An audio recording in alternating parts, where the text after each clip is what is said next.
They're spending $30 billion. And you've never heard about it. Right now, in a country most people can't even find on a map, construction crews are building something that shouldn't exist. A brand new capital city, from nothing, with canals like Amsterdam, skyscrapers taller than anything in Europe, and a population target that sounds completely insane. But here's what nobody's talking about.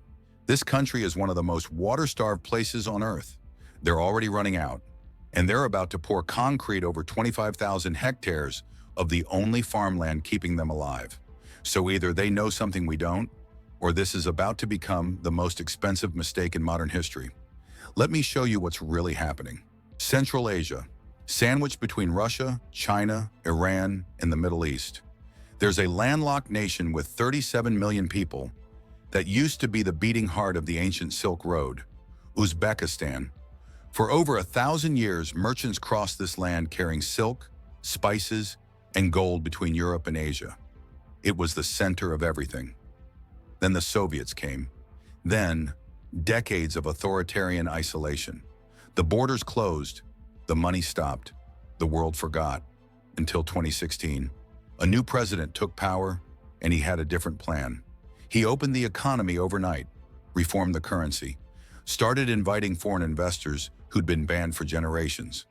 Foreign investment exploded from almost zero to $4 billion annually. Suddenly, Uzbekistan had cash, real cash. But there was a problem. Their capital city, Tashkent, looked like it was falling apart. Overcrowded, crumbling infrastructure. Population density nearly doubled since the 90s. Every single year, they had to build over 20,000 new apartments just to keep people housed. 40 schools, dozens of hospitals, and they were still losing. In 2023, Tashkent ranked 157 out of 173 cities on the Global Livability Index, only 16 spots from dead last. You can't attract billionaires to a city that looks like it's dying, so the president made a decision that sounded completely unhinged. Don't fix the old city, build a completely new one. This isn't just an expansion, it's a statement. The president himself said, "Through this project, we should make a statement about ourselves." Translation? He wants the world to look at Uzbekistan and see power, modernity, opportunity. He personally oversees every decision, every design choice, every contract, because he understands something most leaders don't. People judge countries by what they see. If your cities look irrelevant, investors assume your entire nation is. So he came up with a plan so audacious it almost sounds fictional. Build something so massive, so impossible to ignore, that the world has no choice but to pay attention. The location?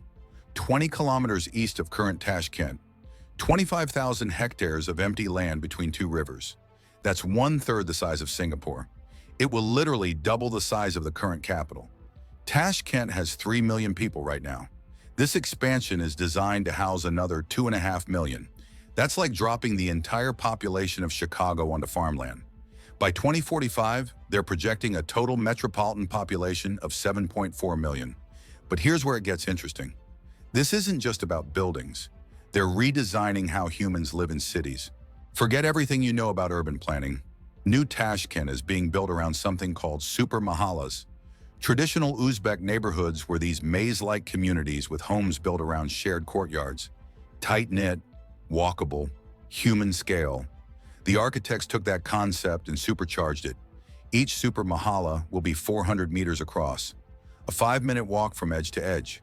Inside, everything you need. Schools within 500 meters of every home. Kindergartens 300 meters away. Shops, clinics, parks, all walking distance. But here's the twist. Cars can't cut through these neighborhoods.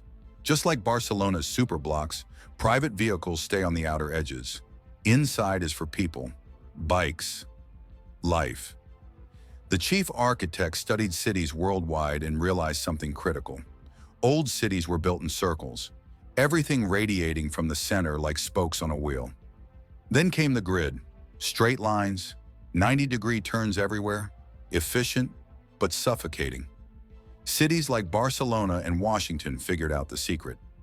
Keep the grid, but slice diagonal streets right through it. Suddenly you can cut across at angles. Move freely. Never feel trapped by rigid blocks.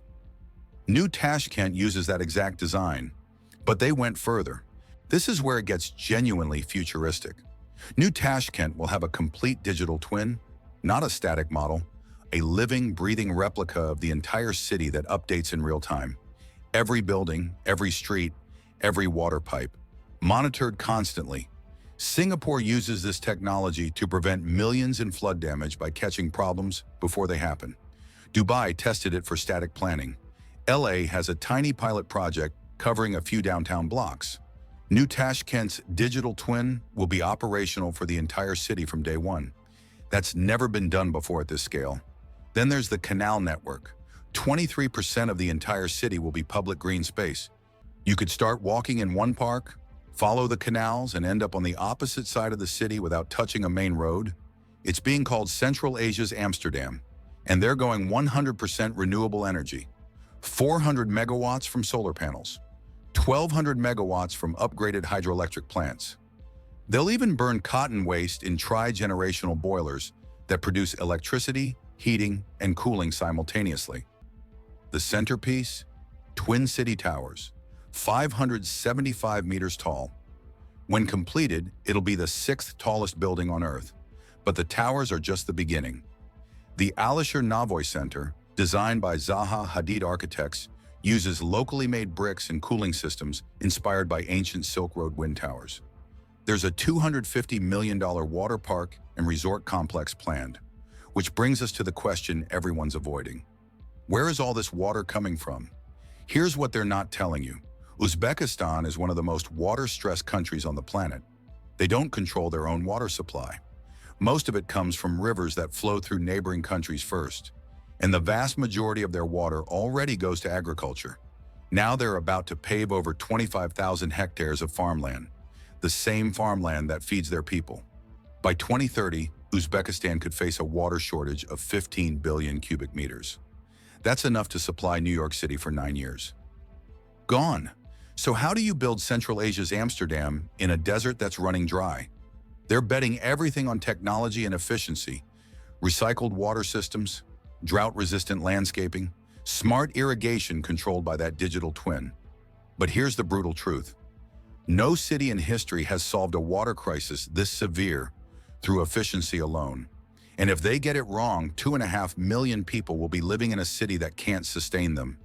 Let's talk about what's actually driving this. Uzbekistan has a youth crisis that's spiraling out of control. 55% of young people finish school, and then nothing. No job, no education, no future. 90,000 college graduates can't find work in their fields. Every year, 250,000 more people reach working age. 250,000. Annually.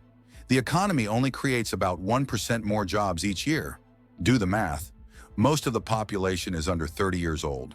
They're educated, ambitious, desperate, and there's nowhere for them to go. The old industries can't absorb them. Foreign companies weren't investing. New Tashkent is a bet that if you build the infrastructure, the jobs will follow. Tech companies, financial firms, international corporations, they're hoping this mega city becomes a magnet for the kind of investment that creates millions of careers. But it's a massive gamble. District 1 got government approval in June 2024. 6,000 hectares. Farmland is already being transformed. Multiple lots sold within the first 1,000 hectares. Infrastructure work is underway. And by the end of 2028, the whole Tashkent region should have 23 completed renewable energy projects. Combined capacity, 2.4 gigawatts. That's enough clean energy to power roughly 5 million homes. New Tashkent only needs capacity for 2 million people. The excess is for the entire region, including Old Tashkent. Metro construction has begun, connecting the new city to existing lines. Temporary government buildings are already operational. The Minister of Energy is working from the new city right now. They're building entire college campuses from scratch. Dorms, classrooms, laboratories. Students are expected to start attending in 2027. According to current timelines, the initial 6,000 hectares should be finished in 8 to 10 years. That's faster than almost any mega project in modern history. But speed creates problems. Here's what keeps me up at night about this project. They're trying to build a city for 2.5 million people in a country that's running out of water. They're betting $120 billion in private investment will materialize. They're racing against a youth unemployment crisis that gets worse every year. And they're doing all of this in a region with almost zero precedent for projects at this scale. If it works, Uzbekistan becomes the model for how developing nations transform themselves in the 21st century. If it fails, millions of people will be living in an unfinished city, surrounded by dead farmland, with no water to sustain either. The construction is real, the money is flowing, the timeline is aggressive, but nobody knows if the water will last. Nobody knows if the investors will actually come.